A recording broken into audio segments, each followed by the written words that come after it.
2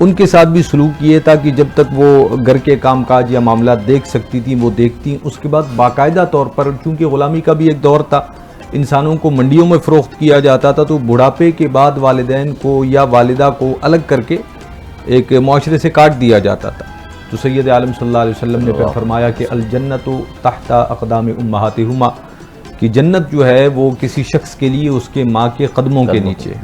اور قرآن کریم فرقان حمید نے پھر بالخصوص والدین کے خاص احکام بیان فرمائے, اور اس پر اس قدر زور دیا کہ اللہ رب العزت نے جہاں اپنے حق کو بیان فرمایا, اپنے حق کے بعد حقوق العباد میں سب سے بڑھ کر جس کے حق کو بیان فرمایا وہ انسان کے والدین. رب العالمین فرماتا ہے وَاعْبُدُوا اللَّهَ وَلَا تُشْرِكُوا بِهِ شَيْئًا وَبِالْوَالِدَيْنِ إِحْسَانًا.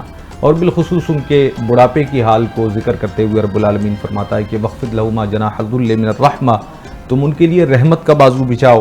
وَلَا تَقُلْ لَهُمَا اُفٍّ وَلَا تَنْهَرْهُمَا, جب وہ کوئی بات کہیں اور وہ تمہیں ناگوار بھی گزرے تب بھی تم نے اف نہیں کہنا. اس لفظ کی تشریح میں علماء نے لکھا ہے کہ اف جو ہے ہمارے اردو زبان میں ایک افسوس کے لیے کہہ دیا جاتا ہے, لیکن عربی زبان میں اس کے یہ معنی نہیں ہے, بلکہ زبان عربی کے اندر اس کے معنی یہ آتے ہیں کہ چہرے پر کسی ایسے تاثر کا پیدا ہو جانا جس سے ناگواری کا اظہار. اس سے بھی شریعت مطہرہ نے منع کیا. اور اسلام کے زمانے سے قبل عورتوں کے وراثتی حقوق کوئی نہیں ہوتے تھے, اسلام نے ہی انہیں وراثت میں شامل کیا. عورتوں کے معاشرتی حقوق, ان کے تعلیم کے حوالے سے, تربیت کے حوالے سے کچھ نہیں ہوتے تھے. اسلام وہ پہلا دور تھا جس نے عورت کو معاشرے میں ایک انسان, ایک فرد کی حیثیت سے وہ مقام دیا. آپ سے جاننا چاہوں گی اسلام میں خواتین کے بیسک حقوق کے حوالے سے اگر بات کی جائے, آپ نے جس طرح کہا کہ بہت سارے حقوق اسلام نے عورتوں کے متعارف کرائے, تو اسلام کے اکارڈنگلی خواتین کے بیسک حقوق کیا ہیں؟ اسلام کے اکارڈنگلی خواتین کے بیسک حقوق یہ ہیں کہ ہر وہ حق جو کسی مرد کا ہے وہ عورت کو بھی حاصل ہے. صحیح, تو ایکول دیکھتا ہے اسلام دونوں کو. بالکل ہاں, طبیعتوں اور کیفیتوں کے اعتبار سے کچھ حقوق میں مرد کو فضیلت حاصل ہے, کچھ میں عورت کو حاصل ہے, وہ ایک الگ مسئلہ ہے, لیکن حقوق اسلام سب کو برابر دیتا ہے. ٹھیک, جو بھی انسانی حقوق کسی مرد کے لیے ہیں وہ ایک عورت کے لیے برابر ہیں. ہاں, صنف نازک ہونے کی وجہ سے کئی مقامات پر اسلام نے عورت کو ریلیف دیا ہے اور مرد کو اس کا کفیل بنایا ہے. آج بھی آپ مغرب کے معاشرے میں دیکھتے ہیں, وہاں کیفیت یہ ہے کہ مرد ہو یا عورت وہ معاشرے میں برابر سطح پر کام کرے, کمائے, خود بنائے, خود کھائے. اسلام نے اس کے متبادل ایک نظام یہ دیا کہ عورت چونکہ صنف نازک ہے, وہ مرد کی طرح محنت و مشقت کی عادی نہیں ہے, اس کی طبیعت و سرشت کو اللہ رب العزت نے ایسا نہیں بنایا, اور اس کے عزت اور جان کے تحفظ کے لیے پھر کچھ احکام اس کے لیے پردے کے رکھے گئے, کچھ گرداری کے رکھے گئے, اور مرد کے ذمہ یہ کام لگایا گیا کہ اس کے معاش اور کفالت کی تمام تر ذمہ داری وہ بیٹی کی صورت میں ہو, وہ ماں کی صورت میں ہو, وہ زوجہ کی صورت میں ہو, وہ تمام تر اس کو مرد پرووائڈ کرے گا. اس کے لیے اسے مجبور نہیں کیا جائے گا. یہ اسلام کا حسن میں سمجھتا ہوں.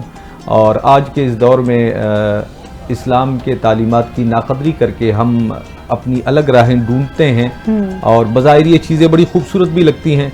ہمارے ایک استاد بڑی پیاری بات فرمایا کرتے تھے, کہتے تھے کہ مغرب کا معاشرہ جو ہے وہ خواتین کی آزادی کی بات کرتا ہے, اور آزادی کا تصور یہ ہوتا ہے کہ آپ ایک عورت کو جو ہے وہ معاشرے میں, یعنی آپ یہ کہہ دیں کہ بیڑیوں کے جنگل میں چھوڑ دیں.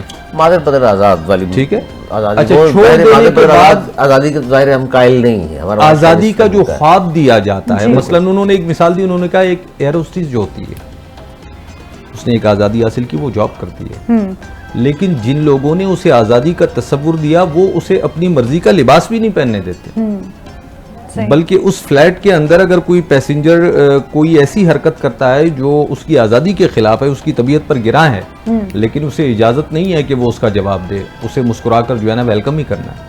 تو یہ آزادی نہیں بلکہ ان کے حقوق کو سلب کرنا, حقوق کو سلب کرنے کے مترادف ہے. بالکل اسی حوالے سے مولانا صاحب ہم گفتگو کا سلسلہ جاری رکھیں گے. علامہ صاحب جی پوچھ لیا میں نے, دونوں کا فرق بھی, دونوں کا فرق ایک بار میں ہم پھر سے پوچھیں گے آن اسکرین, تاکہ جیسے مجھے کنفیوژن ہوئی ہے اور لوگوں کا نہ ہو. پاک پتن کا رخ کر لیتے ہیں. راؤ رمضان اعجاز نے افطار کے حوالے سے اپنا پیکج تیار کیا ہے, خصوصی پیکج, وہ دیکھ لیتے ہیں. اس کے بعد اگین علامہ صاحب سے گفتگو کا سلسلہ جاری رہے گا. جی ملک بھر کی طرح پاک پتن میں بھی ماہ سیام کے دوران ہسپتال روڈ پر واقع درگاہ پر افطار دسترخوان کا اہتمام کیا جا رہا ہے, جہاں روزہ دار محبت اور بھائی چارے کی فضا میں روزہ افطار کر رہے ہیں. سلسلہ قادریہ کے بزرگ حضرت پیر سائیں حافظ محمد رمضان قادری کے دربار پر زائرین اجتماعی افطاری کر کے رمضان المبارک کی برکتیں سمیٹ رہے ہیں. ماشاءاللہ جی, رمضان شریف کا مہینہ ہے, دربار شریف تے آئے, سلام کیتی ہے, افطار دا بہت اچھا انتظام سی، افطاری بہت پیارے انتظام کیتا سی ماشاءاللہ، برکت والا مہینہ ہے۔ جی رمضان شریف کے آغاز کے ساتھ ہی دربار شریف پر مختلف دنوں میں باقاعدہ طور پر افطار دسترخوان سجایا جاتا ہے۔ جو بھی زائرین ادھر آتے ہیں ان کے لیے افطاری کا اہتمام کیا جاتا ہے۔ زائرین ادھر مل کر اجتماعی طور پر افطاری کرتے ہیں اور رمضان کی جو برکتیں ہیں وہ سمیٹتے ہیں۔ یہ افطار دسترخوان نہ صرف اہل علاقہ کے لیے روحانی اور سماجی مرکز بن چکا ہے بلکہ ماہ سیام میں برکتوں کو سمیٹنے کا ایک بہترین ذریعہ ہے۔ کیمرہ ٹیم کے ساتھ راؤ رمضان اجاز، NTN نیوز، پاکپتن۔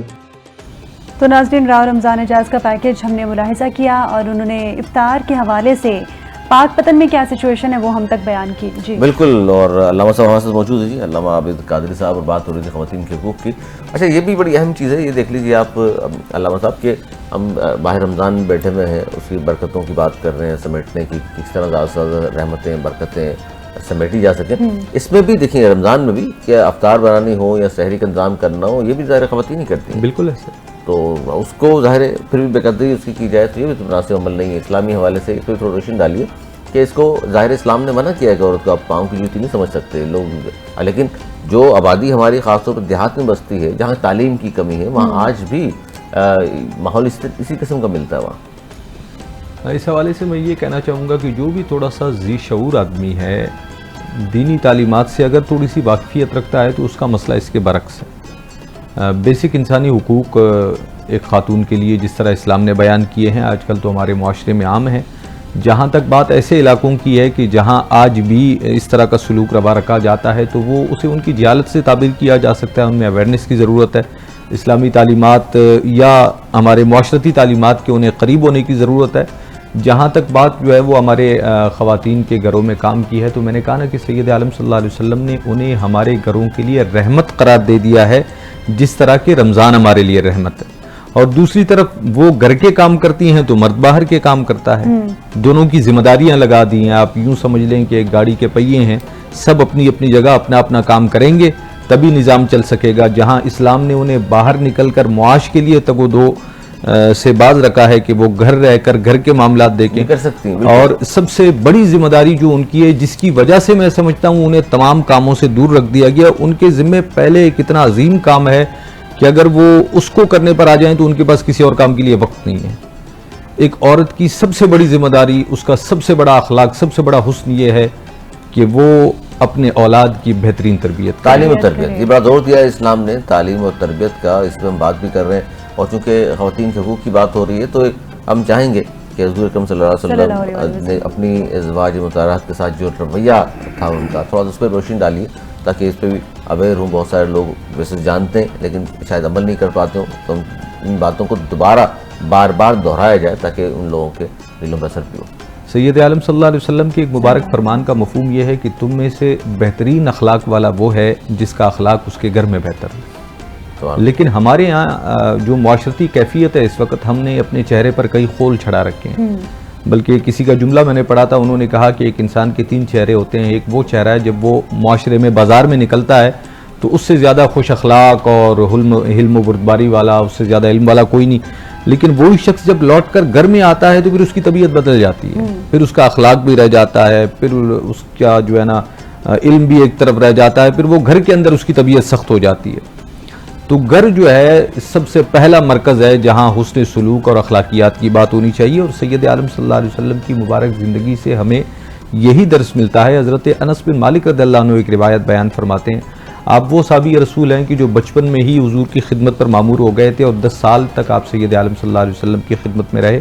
آپ فرماتے ہیں کہ حضور سید عالم صلی اللہ علیہ وسلم کا اخلاق اپنے گھر کے اندر ایسا تھا کہ گھر والے تو کجا، میں گھر میں خادم کی حیثیت سے رہتا تھا، اتنے عرصے کے اندر کبھی ایسا نہیں ہوا کہ سید عالم صلی اللہ علیہ وسلم نے مجھے تیز لہجے میں یہ فرمایا ہو کہ ایسا کیوں کیا یا ایسا کیوں نہیں کیا۔ ہمیشہ اخلاق اور مہربانی سے پیش آتے، اور پھر امہات المؤمنین کے ساتھ سید عالم صلی اللہ علیہ وسلم کا معاملہ اس سے بھی بڑھ کر تھا۔ سیدہ خاتون جنت سیدۃ النساء العالمین بی بی فاطمہ الزہرا رضی اللہ عنہا، آپ فرماتی ہیں کہ سید عالم صلی اللہ علیہ وسلم سے آپ نے اس وقت ملاقات فرمائی جب ام المؤمنین سیدہ خدیجہ رضی اللہ عنہ کے وصال با کمال کا وقت تھا، تو آپ نے حضور کی چادر مبارک طلب فرمائی۔ تو سید عالم صلی اللہ علیہ وسلم نے فرمایا کہ اگر وہ میرے بدن اقدس کی کھال بھی مانگ لیتی تو میں دے دیتا. سبحان اللہ. اور پھر ہمیشہ سید عالم صلی اللہ علیہ وسلم ان کے وصال کے بعد بھی ان کے دوستوں کا احترام فرماتے اور جو بھی تحائف ہوتے وہ ان کو بھیجتے کہ یہ ان کی سہیلی ہیں. ان کی سہیلی بالکل. تو یہ ہمارے معاشرے کے لیے مثالیں ہیں ظاہر ہے حضرت کہ جہاں ہم صلی اللہ علیہ اپنے وسلم تعلقات کا کی خیال رکھتے ہیں وہاں ان کے تعلقات کا بھی خیال رکھا جائے اور انہیں وہ عزت و احترام دیا جائے جس کا وہ حق رکھتے ہیں جو وہ ڈیزرو کرتی ہیں. بالکل. ناظرین حاضر ہوں گے ایک چھوٹے سے بریک کے بعد، اور بریک کے بعد بھی اسی طرح خواتین کے کردار پر جو خواتین کے حقوق ہیں اور خواتین کے حوالے سے گفتگو کا سلسلہ جاری رہے گا، لیکن وقت ہوا ایک چھوٹی سی بریک کا.